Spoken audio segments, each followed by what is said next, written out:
नमस्कार, SBT news में आपका स्वागत है। पेश है 12 अक्टूबर गुरुवार दोपहर 1:15 बजे राजस्थान की 15 बड़ी खबरें। इस न्यूज बुलेटिन के प्रायोजक हैं विनी केक एंड मोर। सबसे पहले नजर डालते हैं आज की हेडलाइंस पर। पीएम मोदी ने आदि कैलाश के दर्शन किए, पार्वती कुंड में पूजा अर्चना। हरियाणा में आईएएस आर्य गिरफ्तार, 3 लाख रिश्वत लेने का आरोप। गहलोत परिवार के लिए एक और सीट तलाश रही कांग्रेस। कर्ज तले दबे पंजाब पर केंद्र मेहरबान, जीएसटी के बकाया 3,670 करोड़ जारी। 5,000 से ज्यादा कैश नहीं रख सकेंगे प्रत्याशी। और अब खबरें विस्तार से सुनिए। प्रधानमंत्री नरेंद्र मोदी गुरुवार सुबह उत्तराखंड के पिथौरागढ़ पहुंचे। यहां उन्होंने आदि कैलाश पर्वत के दर्शन किए और पार्वती कुंड में पूजा अर्चना की। यह जोलिंगकोंग इलाका है। यहां से 20 किलोमीटर की दूरी के बाद चीन की सीमा शुरू हो जाती है। नरेंद्र मोदी देश के पहले पीएम हैं जिन्होंने उत्तराखंड से लगी भारत चीन सीमा पर आदि कैलाश पर्वत का दर्शन किया। वे यहां पिथौरागढ़ जिले में करीब 4200 करोड़ रुपए के विकास परियोजनाओं का लोकार्पण और उद्घाटन करेंगे। हरियाणा में आईएएस विजय दहिया के बाद अब एंटी करप्शन ब्यूरो ने एक और आईएएस अधिकारी को 3 लाख रुपए की रिश्वत लेते हुए गिरफ्तार किया है। Haryana warehousing corporation HWHC के एमडी आईएएस जयवीर आर्य को पंचकुला से गिरफ्तार किया गया है। एमडी ने एक महिला मैनेजर से ट्रांसफर के लिए ये रिश्वत ली थी। इस मामले में बिचौलिए की भूमिका विभाग के एक जिला प्रबंधक डीएम ने निभाई थी। एमडी के पास रिश्वत की रकम पहुंचाने पर उसे भी गिरफ्तार कर लिया गया है। राजस्थान प्रदेश कांग्रेस में कई दिग्गज नेताओं ने अपनी सीट बदलने को लेकर सर्वे कराए जाने की चर्चा जोरों पर है। इसमें मुख्यमंत्री अशोक गहलोत परिवार भी बताया जा रहा है। गहलोत लगातार जोधपुर जिले की सरदारपुरा सीट से चुनाव जीतते आ रहे हैं, लेकिन उनके परिवार के लिए एक और सीट तलाशी जा रही है। मीडिया रिपोर्ट के मुताबिक गहलोत परिवार के लिए एक और सीट तलाशी की जिम्मेदारी राज्य के एक सेवानिवृत्त वरिष्ठ पुलिस अधिकारी को सौंपे जाने की बात कही जा रही है। यह सर्वे कुछ दिन पहले ही शुरू हुआ है। यह सीटें पाली और जोधपुर जिले में ही तलाशी जा रही हैं। कर्ज तले दबे पंजाब पर आखिर केंद्र सरकार मेहरबान हो गई है। पंजाब को केंद्र सरकार से 3,670 करोड़ रुपए का लंबित माल एवं सेवा कर जीएसटी मुआवजा मिल गया है। राज्य के वित्त मंत्री हरपाल सिंह चीमा ने यह जानकारी दी। केंद्र से यह जीएसटी क्षतिपूर्ति जुलाई 2017 से लेकर मार्च 2022 तक के लिए मिली है। आबकारी और कराधान मंत्री हरपाल सिंह चीमा ने बताया कि जीएसटी के अधीन मुआवजे की समय सीमा 30 जून 2022 को खत्म हो गई थी। हालांकि पंजाब सरकार ने भारत सरकार के पास बकाया जीएसटी मुआवजे का मुद्दा उठाया था। राजस्थान में विधानसभा चुनाव की घोषणा के साथ ही आदर्श आचार संहिता की प्रभावी पालना के लिए दौसा के जिला निर्वाचन अधिकारी कमर चौधरी की अध्यक्षता में बैंक अधिकारियों एवं प्रवर्तन एजेंसियों के अधिकारियों की बैठक जिला परिषद सभागार में हुई। बैठक में जिला निर्वाचन अधिकारी ने सभी बैंक अधिकारियों को निर्देशित किया कि प्रतिदिन 1 लाख रुपए से अधिक लेन देन वाले संदिग्ध खातों की एवं 10 लाख रुपए से अधिक लेन देन वाले प्रत्येक बैंक खातों की प्रभावी मॉनिटरिंग कर जानकारी निश्चित फॉर्मेट में जिला व्यय अनुवीक्षण प्रकोष्ठ को भिजवाएं। वहीं प्रत्याशी 5,000 से अधिक नकदी अपने साथ नहीं रख सकेंगे।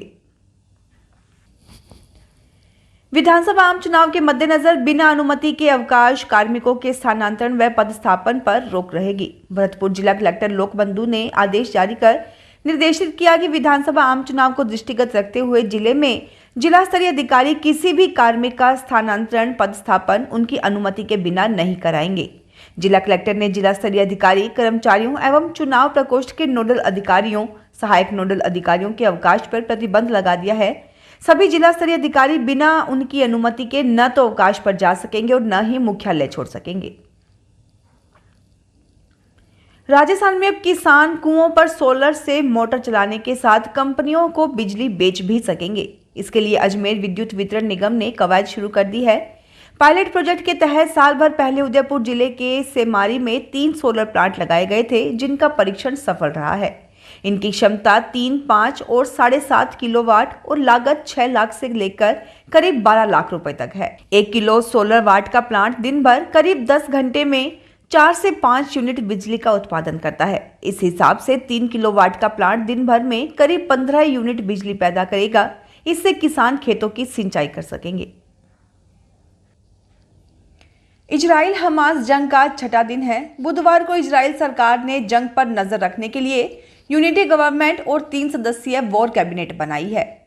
नई सरकार में विपक्षी पार्टी को भी शामिल किया गया है। कैबिनेट में प्रधानमंत्री नेतन्याहू, विपक्षी नेता बेनी गैंट्स और मौजूदा डिफेंस मिनिस्टर योव गैलेंट रहेंगे। इजरायली रक्षा मंत्री योव गैलेंट ने कहा कि हमने युद्ध के सभी नियम खत्म कर दिए हैं। हमारे सैनिक अब किसी भी चीज के लिए जिम्मेदार नहीं होंगे। उन पर मिलिट्री कोर्ट में कोई केस दर्ज नहीं होगा। हम गाजा को 180 डिग्री तक बदल डालेंगे। पाली में औद्योगिक इकाइयों से निकल रहे रासायनिक पानी से नेहड़ा बांध के बर्बाद होने को लेकर किसानों के प्रदर्शन के बाद प्रदूषण नियंत्रण मंडल एक्शन मोड में है। चोरी छिपे रोटेशन में फैक्ट्रियां चलाकर प्रदूषण फैलाने वाली फैक्ट्रियों के खिलाफ लगातार कार्रवाई की जा रही है। बुधवार को भी निरीक्षण के दौरान 2 फैक्ट्रियों में रोटेशन का उल्लंघन कर संचालित मिली। ऐसे में नियमानुसार उनके खिलाफ कार्रवाई को अंजाम दिया गया। प्रदूषण नियंत्रण मंडल के अधिकारी राहुल शर्मा ने बताया कि प्रदूषण नियंत्रण मंडल ने शहर में रोटेशन के तहत संचालित नहीं हो रही रेड कैटेगरी की फैक्ट्रियों पर कार्रवाई की है। टीम के फैक्ट्री में घुसते ही लेबर मशीन को बंद करने के लिए दौड़े। टीम ने फैक्ट्री को बंद करवाकर वीडियो बनाया। बांसवाड़ा में जिला कलेक्टर प्रकाश चंद्र शर्मा ने बैंक अधिकारियों की बैठक ली। निर्वाचन अधिकारी शर्मा ने बैंक अधिकारियों को बताया कि किसी खाते में विगत 2 माह में किसी भी प्रकार का लेन देन नहीं किया गया और निर्वाचन प्रक्रिया के दौरान 1 लाख से अधिक की राशि का लेन देन असामान्य या संदेहास्पद माना जाएगा। एटीएम वाहनों के लिए नकदी के परिवहन के लिए बैंकों को यह सुनिश्चित करने के निर्देश दिए कि एजेंसियों कंपनियों से प्राप्त नकदी ले जाने वाली गाड़ियां किसी भी परिस्थिति में बैंक की नकदी के अतिरिक्त किसी अन्य पक्ष की नकदी नहीं ले जाएंगी। उप जिला निर्वाचन अधिकारी ने आदर्श आचार संहिता की जानकारी दी। जयपुर की 10 विधानसभा सीटों पर टिकट किसी को भी मिले, लेकिन मुकाबला रोचक रहने वाला है। वजह इस बार शहरी क्षेत्र में 4,63,224 वोटरों का बढ़ना है। इतनी बड़ी संख्या में वोटरों के बढ़ने से कई विधानसभा सीटों पर जीत की गणित बिगड़ सकती है। पिछले विधानसभा चुनाव में 10 सीटों पर 45,83,995 मतदाता थे, जबकि इस बार 50,47,219 मतदाता वोटिंग करेंगे। सबसे कड़ा मुकाबला किशनपोल और मालवीय नगर सीट पर है, क्योंकि यहां जीत का अंतर जितना था उसके आसपास ही वोटरों की संख्या में बढ़ोतरी हुई है। मालवीय नगर में जीत का अंतर 1704 रहा था, जबकि यहां 1860 नए वोटर जुड़े हैं। इसी तरह किशनपोल सीट पर 6,623 वोटर घटे हैं, जबकि यह सीट कांग्रेस ने 8,770 वोटों से जीती थी। विधानसभा चुनाव 2023 को लेकर जयपुर कमिश्नरेट पुलिस ने भी कमर कस ली है। जयपुर शहर में दहशतगर्दी एवं आपराधिक गतिविधियों में लिप्त बदमाशों के खिलाफ पुलिस ने एक्शन लेना शुरू कर दिया है। देर रात से पुलिस का सर्च जारी है।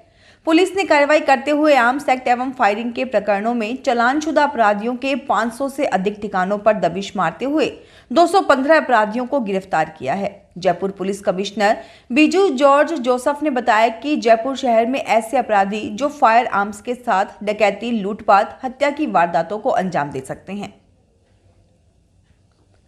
चुनाव में राजनीतिक पार्टियां तो अपनी गतिविधियों से चौंकाती रही हैं, लेकिन निर्वाचन विभाग की ओर से तैयार सूचियां भी चौंका रही हैं। जयपुर के किशनपोल विधानसभा क्षेत्र की मतदाता सूचियों में कहीं एक ही मकान में 359 मतदाताओं के नाम है, तो कहीं 2000 से अधिक मतदाताओं के आगे एक ही मकान नंबर दर्ज है। कहीं बेटे से ज्यादा उम्र पिता माता की है, तो कहीं मकान नंबर 00 या 99999 लिखा है। निर्वाचन विभाग मतदाता सूचियों का अंतिम प्रकाशन 1 अक्टूबर को कर चुका है। नई जारी सूचियों में किशनपोल क्षेत्र में 12,000 से अधिक वोटर्स के नाम फर्जी बताए जा रहे हैं। टोंक में पिछले 4 चुनाव से यही रिवाज है कि एक बार भाजपा, एक बार कांग्रेस। पिछली बार तत्कालीन प्रदेश कांग्रेस अध्यक्ष सचिन पायलट ने यहां ताल ठोकी और 54,000 से अधिक मतों से राज्य सरकार के कैबिनेट मंत्री यूनुस खान को हराया। भाजपा ने उस चुनाव में यूनुस एकमात्र मुस्लिम प्रत्याशी थे। इस बार उनका यहां जिक्र नहीं है। पायलट रिवाज बदलने के लिए 5 साल क्षेत्र में सक्रिय रहे हैं। कांग्रेस में तय है कि पायलट ही प्रत्याशी होंगे। उधर भाजपा को यहां रिवाज कायम रहने की उम्मीद है। वह पायलट को घेरने के लिए यहां सांसद सुखबीर सिंह जोनापुरिया को उतार सकती हैं। दिल्ली में गुरुवार को सेंट्रल इलेक्शन कमेटी की बैठक रखी गई है। छत्तीसगढ़ कांग्रेस चुनाव समिति और स्क्रीनिंग कमेटी की बैठक के बाद सभी 90 सीटों पर सिंगल नाम तय कर लिए गए हैं। इन्हीं नामों पर आज अंतिम मोहर लगेगी। कांग्रेस प्रदेश प्रभारी कुमारी शैलजा, प्रदेश अध्यक्ष दीपक बैज, मुख्यमंत्री भूपेश बघेल और डिप्टी सीएम टीएस सिंहदेव बैठक में शामिल होंगे। वे कमेटी के सामने प्रदेश स्तर पर तय किए गए नामों की सूची रखेंगे। इस बैठक के बाद 14 या 15 अक्टूबर को कांग्रेस अपनी पहली सूची जारी कर सकती है। दिल्ली में गुरुवार शाम 4 बजे से यह बैठक शुरू होगी। मुख्यमंत्री बघेल दोपहर 12 बजे दिल्ली के लिए रवाना होंगे। फिलहाल इस बुलेटिन में इतना ही। फिर हाजिर होंगे और बड़ी खबरों के साथ।